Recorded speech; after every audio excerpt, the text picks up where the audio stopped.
So you want to get into online darts. Here's 5 things I think you should need to know. The number one question that I'm always asked is, what equipment do I need? Well, I personally recommend, for the best experience, you get your hands on one of these.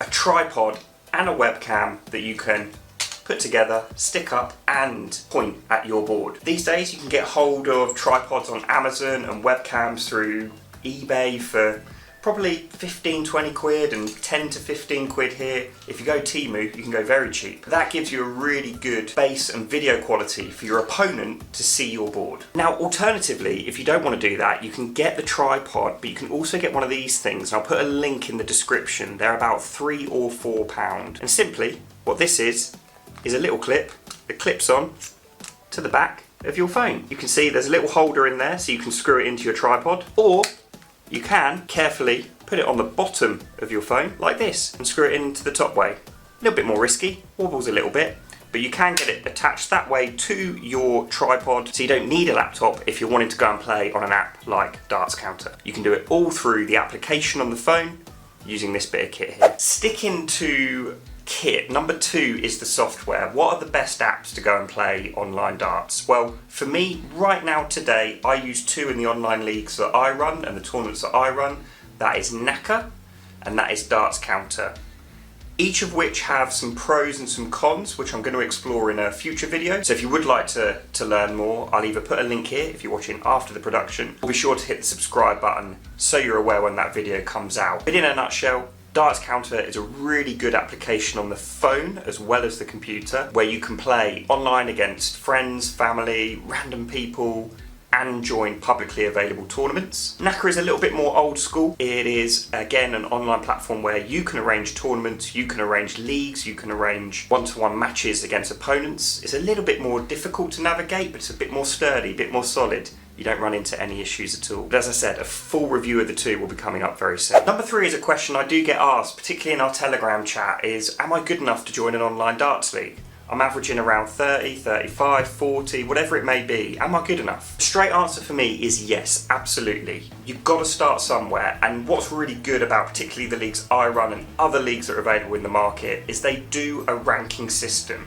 So they advise you to go and play a load of online darts games, get your data so we know how good you are in terms of 3-dart average, and what that means is how many darts does it take you on average to finish a leg, and then they'll place you in a league based on your current ability.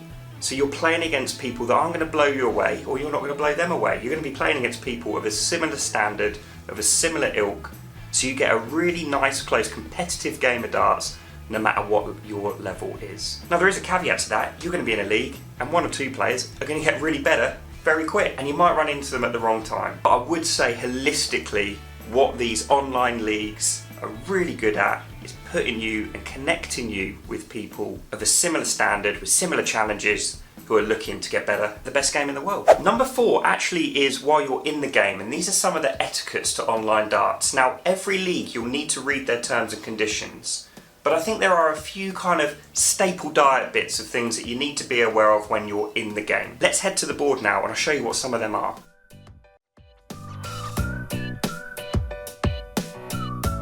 Okay, I'm still not any taller than the last time I did this, but a few things that you would need to be aware of.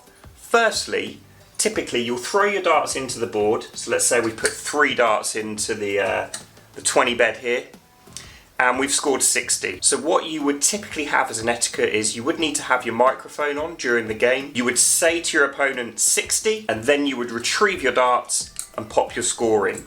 So you've called your score.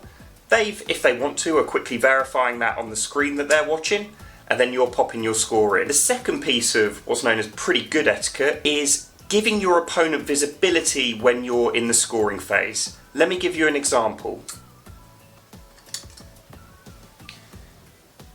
This is a rarity. I've scored 100 here, and I just want to show my opponent that I've scored that 100 here. So what I'm doing is I'm wiggling that dart around and I'm showing him really clearly on the camera that we've scored 100 points. I've shouted 100, I've shown him that dart's in there, retrieve my darts, pop my score in. The final piece from an etiquette point of view at this stage is definitely showing your opponent when you have checked out. And because of the camera angle that you need, you can't put your camera slap bang in the middle of the board, right? You'll throw your dart straight into it. So what we tend to do is, let's say we're going for 32 here, and this dart has gone in, the third dart. Now you'll notice, if I've done it correctly, I think that's it. You'll notice that you cannot see that third dart is in the double 16 bed. So what I'm going to do is I'm going to take these darts away. I will say game shot in 3, show them by moving the dart that is clearly in the double 16, remove my dart and pop the score in. These are some of the basics in terms of the etiquettes. I know leagues do run slightly differently here and there, but that's kind of like your staple diet. If you've got any other things, maybe bugbears or things that players should be thinking about when they're playing online darts, just pop them in the comments, and yeah, it'd be good for other players as they read this and watch this video to know what kind of things they should look out for. And number 5, my final thing, actually has 2 prongs. It's all about empathy. You're going to be playing a game against an opponent and their kids are going to start screaming. Their dog's going to start barking. Their husband or wife is going to walk in from work and start talking to them. There's going to be some distractions. I'm going to have to move that light. It's unbelievable. Let's get that over here. I don't know if I'm showing off my glasses. How's that look? Is that better? I think that's better. Oh, shit! It's no different to when you're in a home working environment. There's lots of things going on, and you don't know beyond your camera what is going on in your opponent's world. So if there is something going on, maybe music too loud or the dog barking, just let them know. Let them know that they need to turn their mic down, or you just need to turn your volume down a little bit so you won't hear them because they've got that background noise. Of course, on the flip side, yeah, do your best to keep the noise, background noise, distractions, things like that out the way of the game, but totally have appreciation that that's not always possible. The second point on the empathy front is actually connection and Wi-Fi and the technology. What I have found from running online darts tournaments on YouTube, live, is sometimes it messes up. Your internet drops, the application drops and you lose your game. You get knocked out of a tournament because goodness knows what happened. You don't even know, you click the right button and it's gone. Unfortunately, this is that modern technology world. It's not 100% perfect. You are going to run into issues, and unfortunately, sometimes you have to swallow it. Now, good organisers, if it's a paid for event, will look to roll over your fee or give you some kind of reimbursement. That's certainly what I would look to do as an organiser if that happened to you in a paid for event. But in the free ones, this is just going to happen. So I would just go into these type of things with a little bit of an open mind. Definitely have a bit of empathy, a bit of understanding for your opponent, but be sure it's your right and responsibility and your accountability if there's something going on that you're not happy with, to just politely tell your opponent. And if you're on the opposite, you're on the receiving end of some of that feedback from your opponent, receive it with positive intent.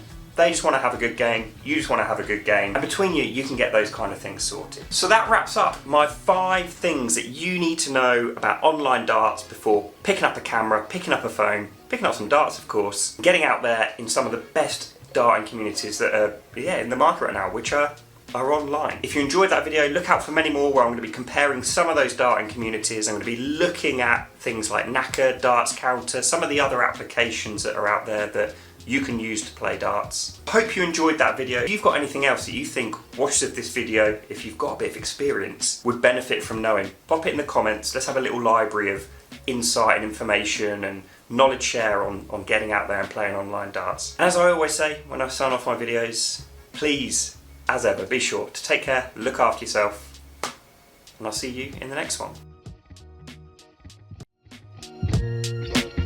And if you enjoyed that video, you can watch up here where I actually got out of the shed and played in a in-person live event through the ADC. Or if you're looking to improve your darts, you may find this one quite interesting. This is my video that I did when I had a lesson with Matt Edgar. As ever, whatever you do, take care, look after yourself. See you in the next one.